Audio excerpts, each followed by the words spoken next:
Para muhibbin rahimakumullah, al-hikmatul ashirah minal hikamil ataiyah. Qala al-imam Ahmad bin Athaillah as-Sakandari rahimahullah wa nafa'ana bi'ulumi. Hikmah yang ke-10 daripada al-hikamil ataiyah. Berkata al-imam Ahmad bin Athaillah as-Sakandari rahimahullah,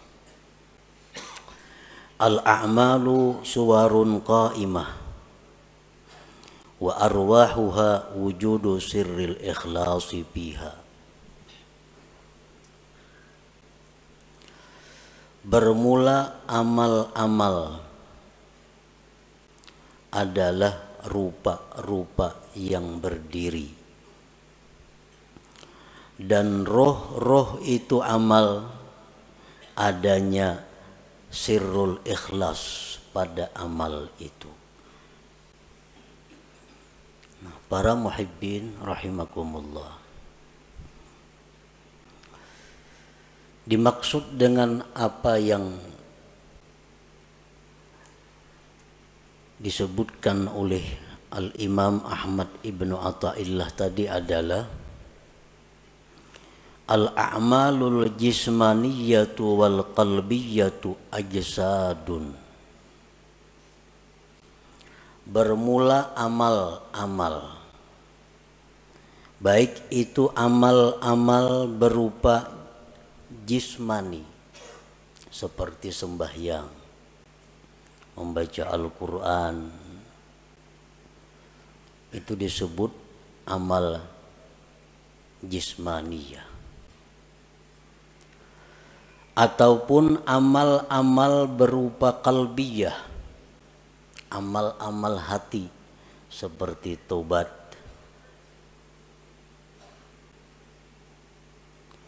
ajsadun, amal-amal itu seperti jasad, seperti tubuh.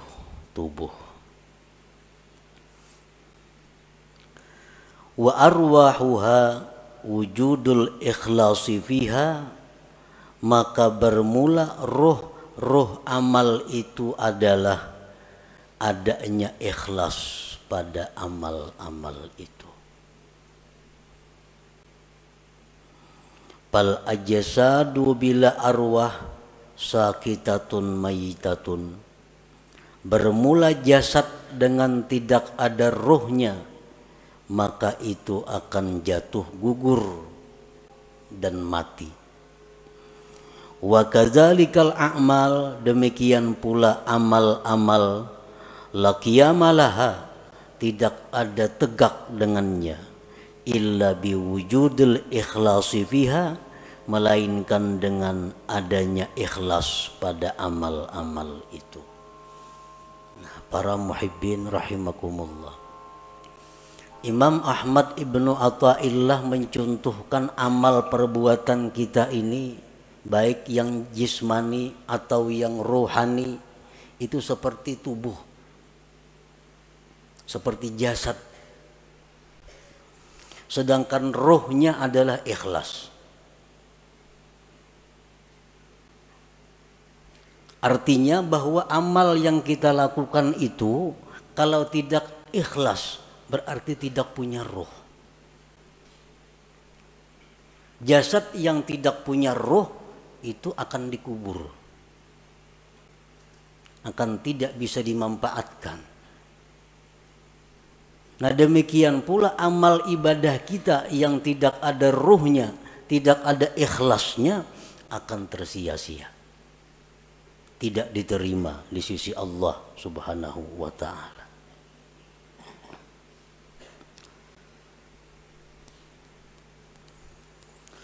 Qala Allah Ta'ala fi kitabihil karim, man kana yuridul ajila ta'ajjalna lahu fiha ma nasha liman nurid thumma ja'alna lahu jahannama yaslaha mazmuman madhura. Barang siapa yang beribadah kepada Allah, sembahyang, puasa, membaca Al-Quran, menuntut ilmu, beriktikaf, bersedekah, berwakaf.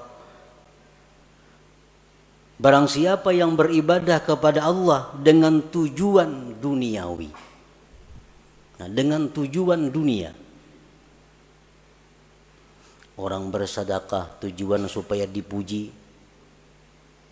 dia sembahyang dengan tujuan disanjung orang, maka ujar Tuhan, kami segerakan baginya padanya yang kami kehendaki bagi orang yang kami kehendaki. Maka artinya yang dia maksud dengan pujian itu akan didapatkannya. Dia sembahyang ingin dipuji orang, maka pujian itu akan datang kepadanya. Dia bersedekah ingin dihormati orang, maka kehormatan itu akan datang kepadanya. Summa ja'alna lahu jahannama yaslaha, kemudian kami jadikan bagi dia neraka jahanam yang dia masuki. Mazmuman, hal keadaan tercela, madhuran, dan dilaknat Allah. Surat Al-Isra ayat 18. Nah, artinya orang yang beramal ibadah dengan tujuan dunia, tidak karena Allah, bukan hanya kada diterima oleh Allah, tetapi disiksa. Faqad bayyanallahu ta'ala fi hadhil ayah anna man 'amila li ghairi wajhillah fala thawaba lahu fil akhirah wa ma'wahu jahannam. Sungguh menjelaskan Allah pada ini ayat, barang siapa yang beramal bukan karena Allah, tidak ada pahala baginya di akhirat dan tempatnya adalah jahannam.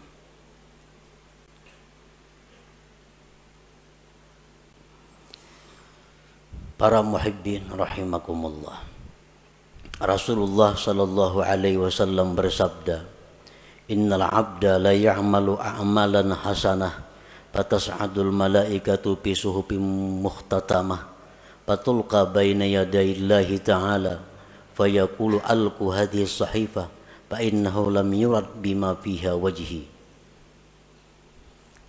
Yang artinya, sesungguhnya seorang hamba beramal amal kebaikan, sembahyang, puasa, zakat, sedekah, haji, umrah, dan sebagainya, maka naiklah malaikat membawa buku-buku catatan amal tersebut, kemudian diserahkan kepada Allah Subhanahu wa ta'ala.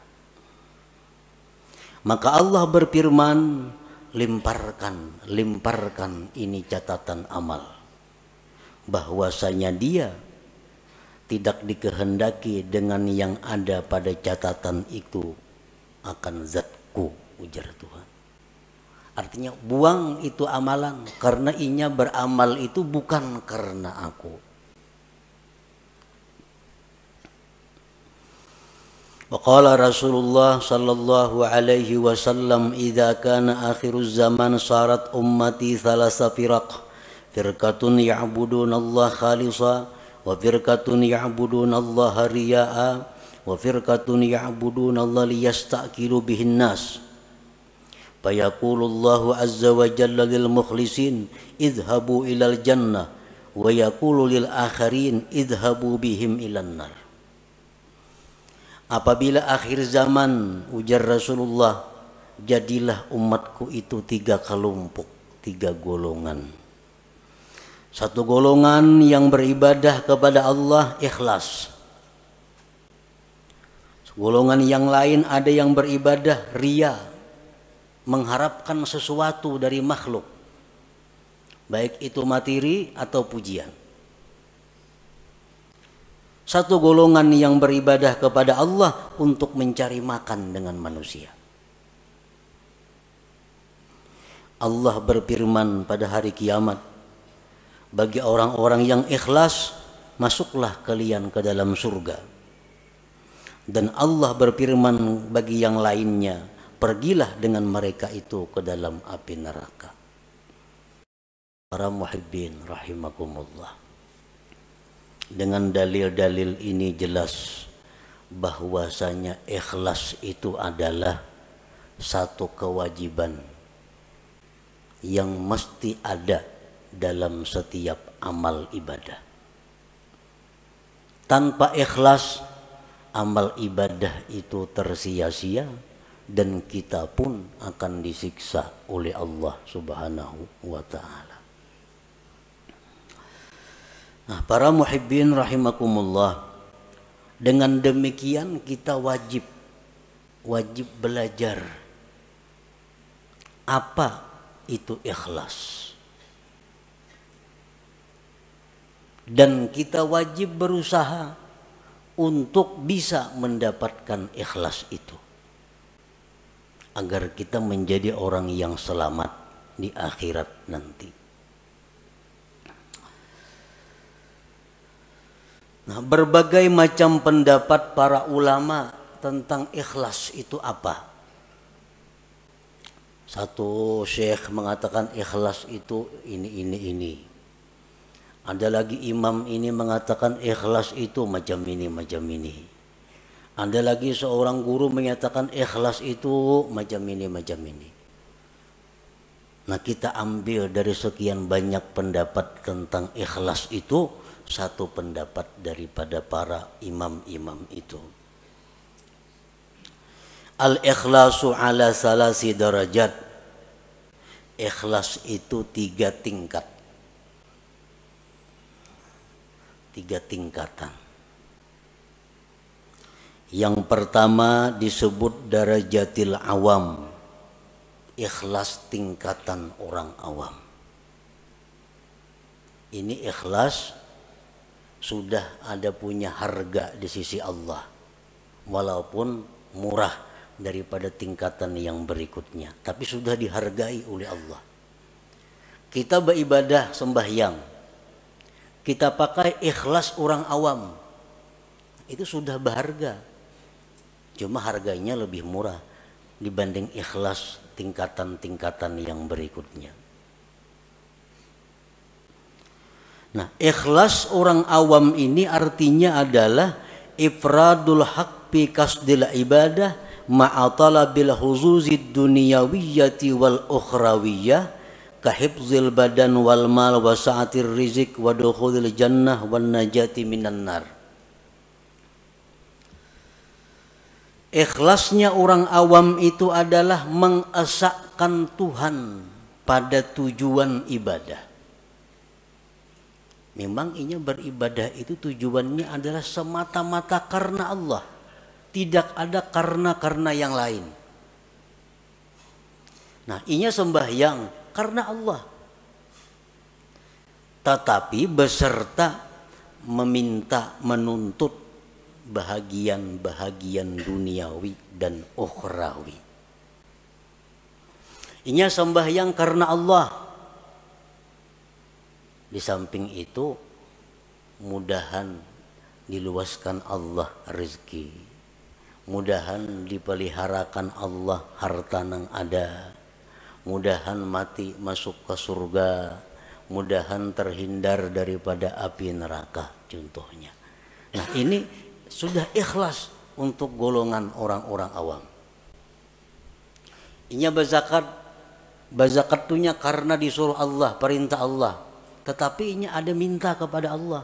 Dengan berzakat ini dia minta kepada Allah agar hartanya bertambah, hartanya terpelihara, hidupnya selamat dunia dan akhirat. Nah, ini ikhlasnya orang awam. Beribadah semata-mata hanya karena Allah, tetapi ada minta macam-macam dengan Allah, baik itu urusan duniawi atau ukhrawi. Nah, ini sudah masuk ikhlas, walaupun ikhlas yang paling rendah. Kita membaca surat Waqiah umpamanya, membaca surah Waqiah karena Allah, tapi ada harapan, mudah-mudahan diluaskan Tuhan rezeki.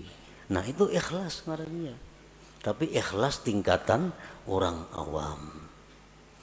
Ini membaca surat Tabarak, Suratul Muluk karena Allah, tapi mudah-mudahan dalam kubur selamat, Nah, ini ikhlas, tapi derajatnya bukan derajat yang tinggi.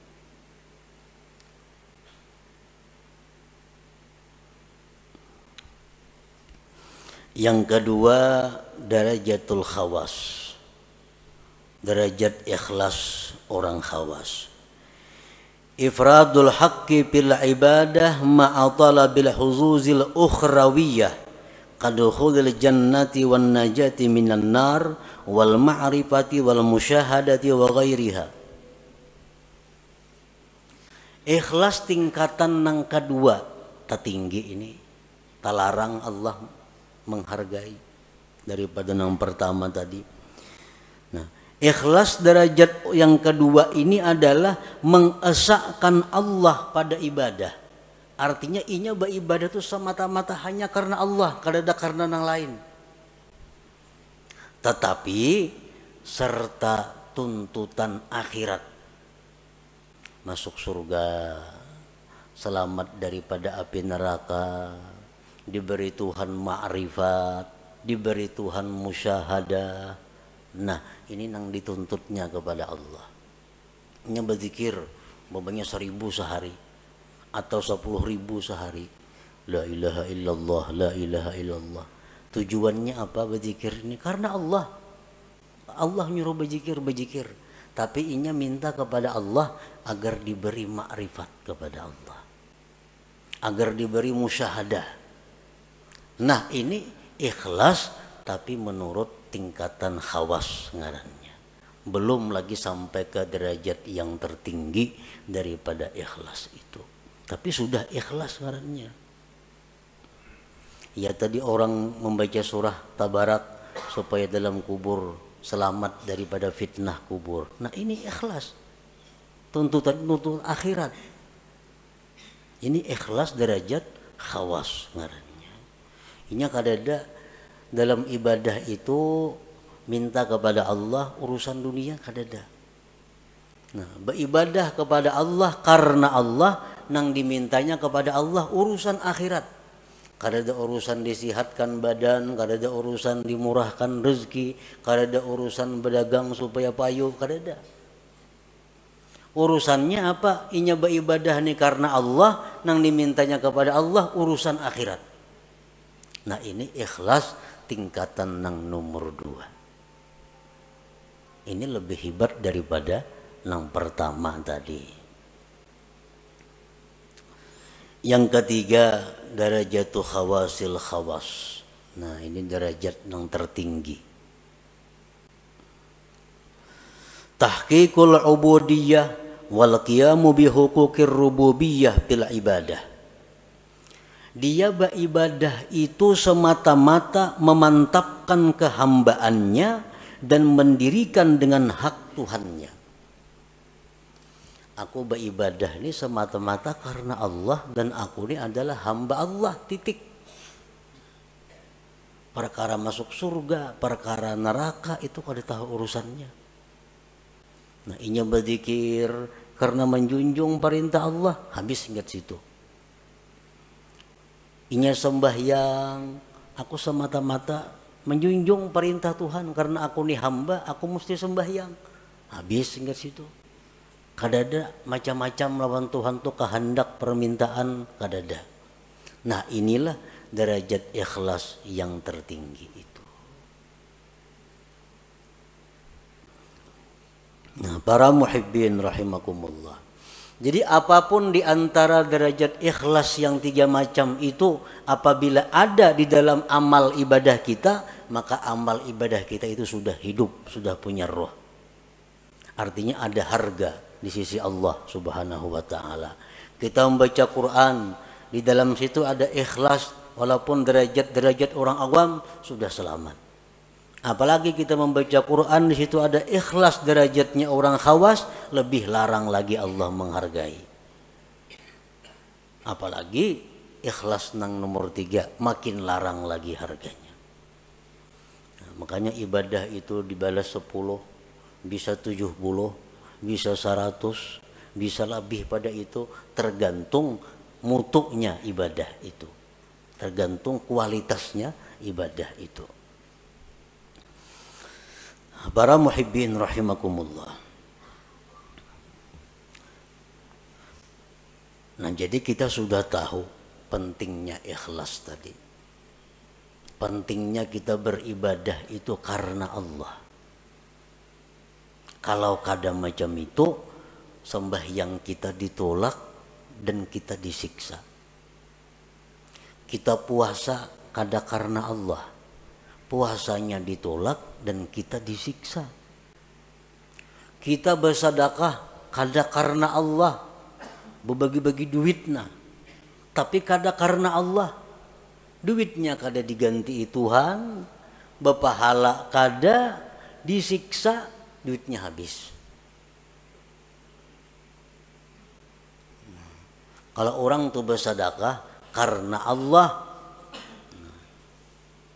akan mendatangkan kelapangan, mendatangkan kebahagiaan. Karena Allah. Tapi kalau orang ini membagi-bagi duit, membagi baras, membagi apa, kada karena Allah, ujung-ujungnya bisa gila, bisa stres. Karena kada karena Allah. Nah, ini akibatnya dalam dunia pun sudah menderita.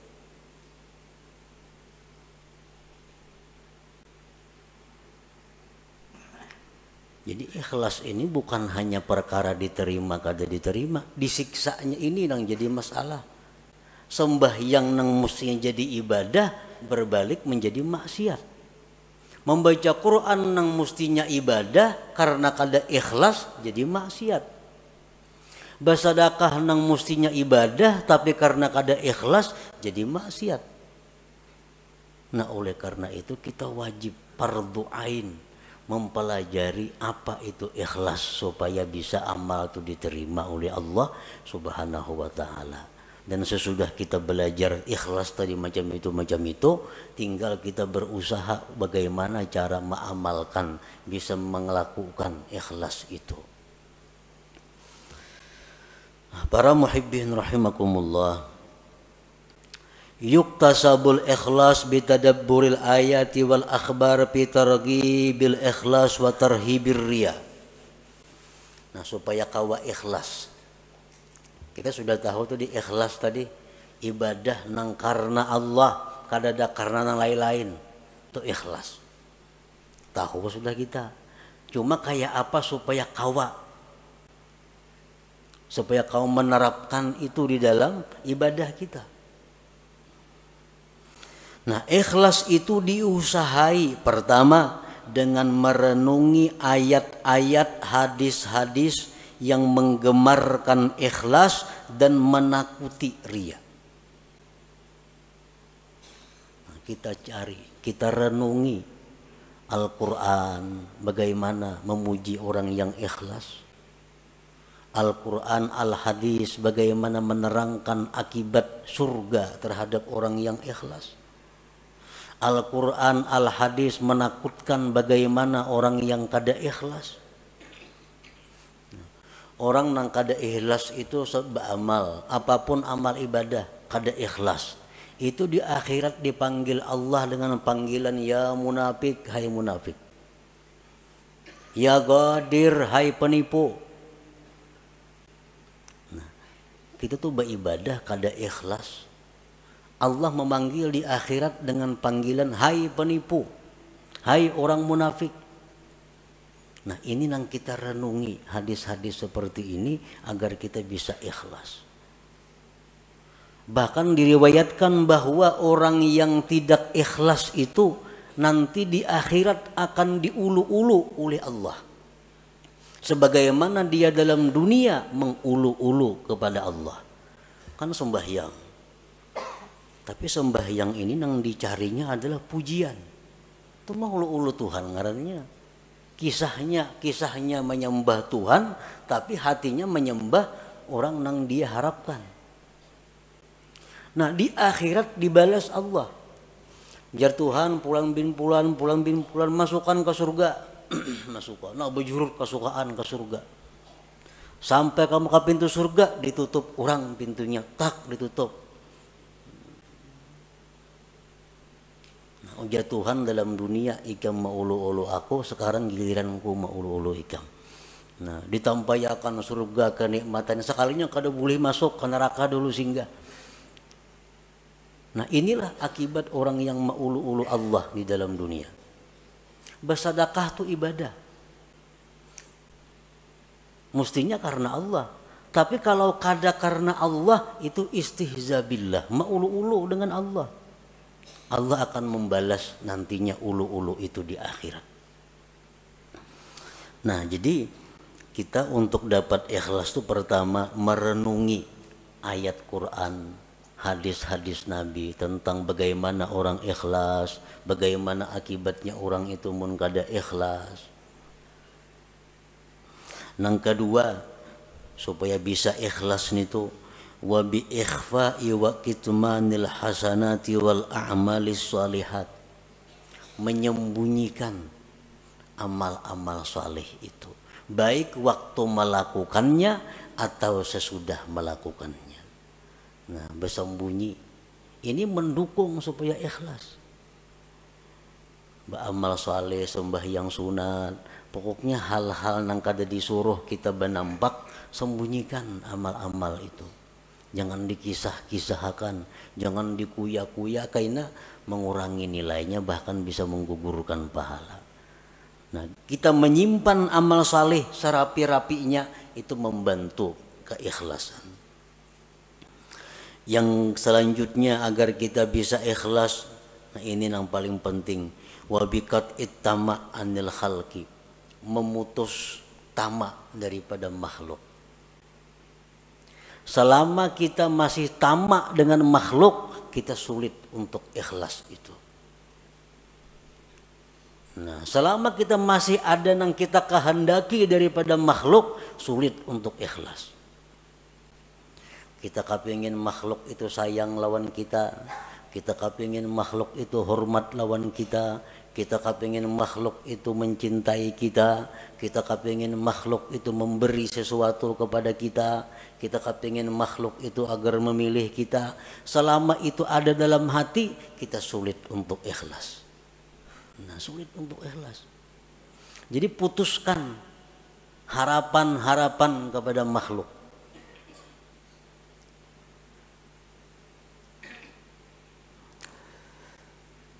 Wa bidawamir riyadhati wal mujahadah, dan juga dengan selalu latihan dan berjuang. Jadi ikhlas ini mesti dilatih dan berjuang. Dikisahkan bahwa salah seorang salihin ini sembahyang berpuluh-puluh tahun hanya di saf pertama, sembahyang berjamaah. Saf kedua kada biasa, apalagi masbuk makin kada. Selalu di saf pertama. Suatu hari sidin ada talambat, padahal sudah 10 tahun lebih selalu di saf pertama sembahyang berjamaah. Suatu hari ada masalah sehingga datang ke masjid masbuk. Lalu ujar sidin, aku merasa supan masbuk nih, merasa supan karena mahir di saf pertama. Sekarang masbuk aku merasa supan. Nah, begitu merasa supan, lalu sidin menyimpulkan bahwa yang selama ini aku sembah yang di saf pertama itu adalah riya, bukan karena Allah. Buktinya aku hari ini supan sembahyang masbuk. Lalu ujar sidin, sembahyang yang sekian puluh tahun tadi aku qadha hari demi hari, aku hari demi hari diqadha. Nah, ini ngarannya adalah riyadhah wal mujahadah. Nah, kita sembahyang ada tadi asa ada riyanya, ulangi sembahyang biasa. Nah, di rumah surangan sampai bujur-bujur murni sembahyang kita. Kita tadi berzikir, kita tadi membaca Quran di tengah orang banyak. Tadi rasanya asa ada riya nih. Kayaknya di kamar buliki sorangan membaca. Nah, ini riyadhah wal mujahadah untuk mendatangkan ikhlas ke dalam diri kita. Nah, kemudian lagi supaya bisa ikhlas itu adalah wad du'a ilallah ayyarzuqahul ikhlas. Lawan Tuhan minta, Allahumma rzuqnil ikhlas bil a'mal, ya Allah berikan aku ikhlas pada amal-amal. Ini perlu lawan Tuhan, karena kalau Allah memberi satu mat saja, Allahumma rzuqni al ikhlasa bil a'mal, ya Allah aku minta ikhlas pada segala amal. Selanjutnya lagi yang mendatangkan ikhlas adalah suhbatul mukhlisin, bakawan lawan orang-orang ikhlas. Mun bakawan lawan orang nang katujuria menjangkit katujuria juga. Kawani orang-orang nang ikhlas, maka itu akan membawa ikhlas kepada diri kita. Wal iktifa bi ilmillahi ta'ala, dan ikhlas itu juga didatangkan dengan merasa cukup dengan ilmu Allah, merasa cukup dengan tahunya Allah. Aku nih beramal, bila Tuhan tahu saya kung cukup dah, yang lain biar kadang tahunya. Nah ini iktifa bi ilmillah. Bila kita kau macam itu, ikhlas. Aku beribadah, kada penting manusia, kada penting orang lain tahu. Bila Allah saya kung tahu cukup sudah. Nah, jadi itu jalan-jalan untuk mendapatkan ikhlas tadi. Nah, para muhibbin rahimakumullah.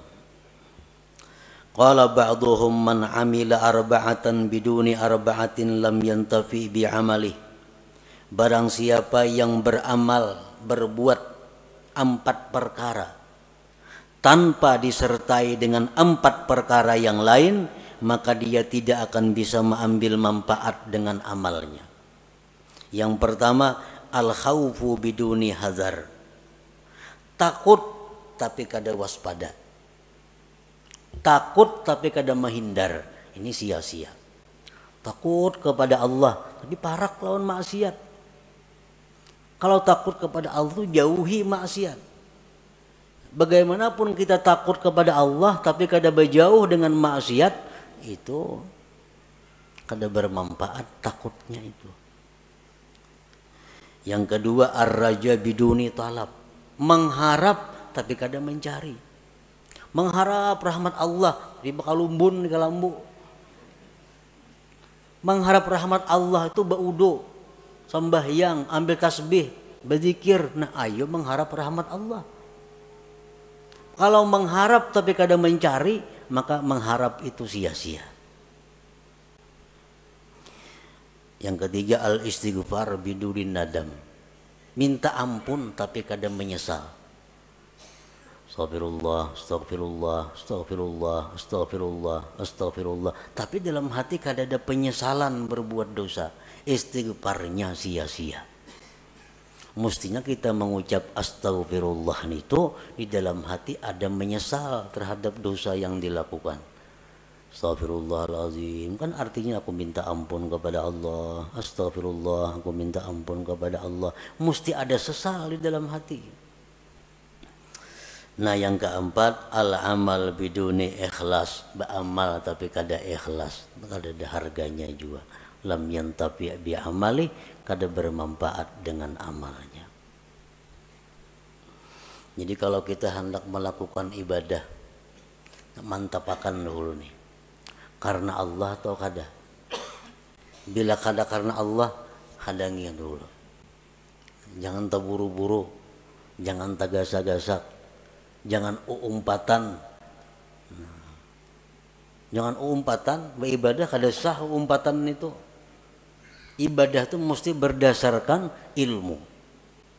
Jadi orang ada menyumbang 100.000, 200.000, 300.000, seorang giliran seorang 1,5 juta. Nah, umpatan terpengaruh, mestinya jangan.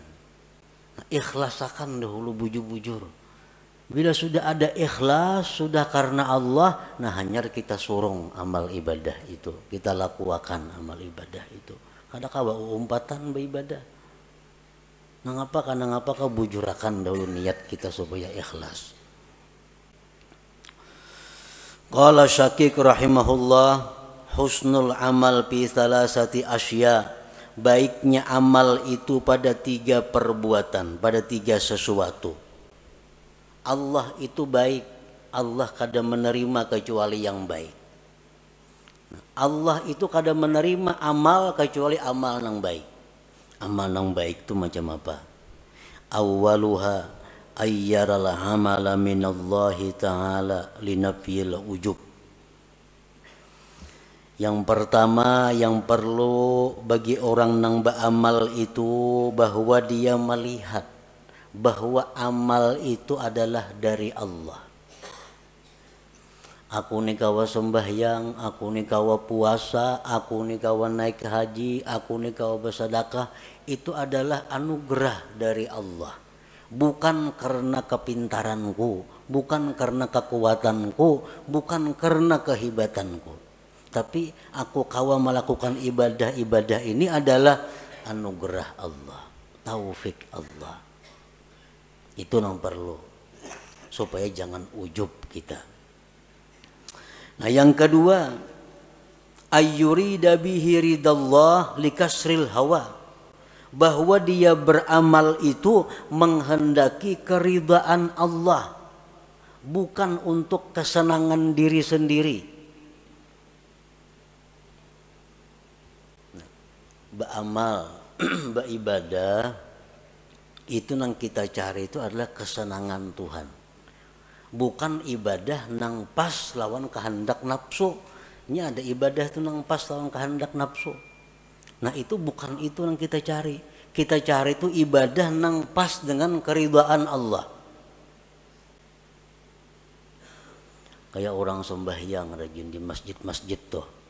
Pembelakangan ketujuh duduk bersandar nyaman di tawing tuh.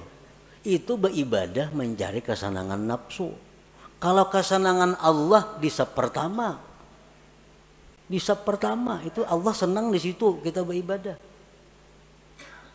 Ini kada pembelakangan di muhara lawang supaya angin nyaman. Nah ini orang beribadah untuk kesenangan nafsunya. Padahal mesti ibadah itu yang kita kehendaki adalah keridhaan Allah. Usahakan bahwa Allah nang disenangkan, bukan nafsu kita, bukan hawa kita. Ini sudah lumrah. Ibadah tuh kalau pas nang lawan nafsu katuju aja menggawi kita. Tapi kalau ibadah nang kada cucuk lawan nafsu, nah ini berat. Padahal ibadah itu kita kehendaki adalah keridhaan Allah, bukan keridhaan nafsu kita. As-salis yang ketiga, ayyabtagiyas sawab minallah, bahwa dia mencari pahala itu dari Allah, linafir riya, untuk menolak riya. Kita beribadah mencari balasan itu lawan Allah, supaya jangan riya. Bila mencari balasan lawan makhluk, nah itu riya ngarannya. Bila riya, ibadah kada diterima dan kita bakal disiksa. Kita minta kepada Allah bahwa dengan ibadah ini, kita ibadah ini melakukannya karena Allah, dan kita minta supaya kita jadi orang yang mulia. Nah ayuha, tapi yang diminta asal Allah. Kita beribadah membaca Quran karena Allah, dan mudah-mudahan Allah buka pintu rezeki seluas-luasnya, boleh aja karena kita minta kepada Allah. Nah kita beribadah kepada Allah, beribadah kepada Allah sambil mengharap agar makhluk-makhluknya mencintai aku. Ayo kada Bapak, asal yang diminta kepada Allah. Nah kalau kita beribadah untuk cari perhatian kepada makhluk, nah ini Allah nang marah. Nah, ini Allah nang marah. Kita beribadah supaya inya hormat kena lawan aku. Nah ini kita beribadah supaya kena inya memperhatikan lawan aku. Makhluk nih. Nah ini nang dimaksud nang kada boleh itu. Bahwa ibadah kita ini tapi tujuannya adalah kepada makhluk Allah. Nah bila ibadah yang demikian itu ada pada kita, maka ibadah itu macam orang mati. Arti orang mati apa? Dipatak, dikubur, kada bisa dimanfaatkan apa-apa. Nah, ibadah yang ikhlas itu adalah ibadah laksana jasad yang punya roh. Jasad yang punya roh adalah jasad yang bergerak, yang bermanfaat. Nah, ibadah yang punya roh ikhlas adalah ibadah yang bisa kita ambil manfaat baik di dunia dan di akhirat. Nah, kemudian hikmah yang ke-11.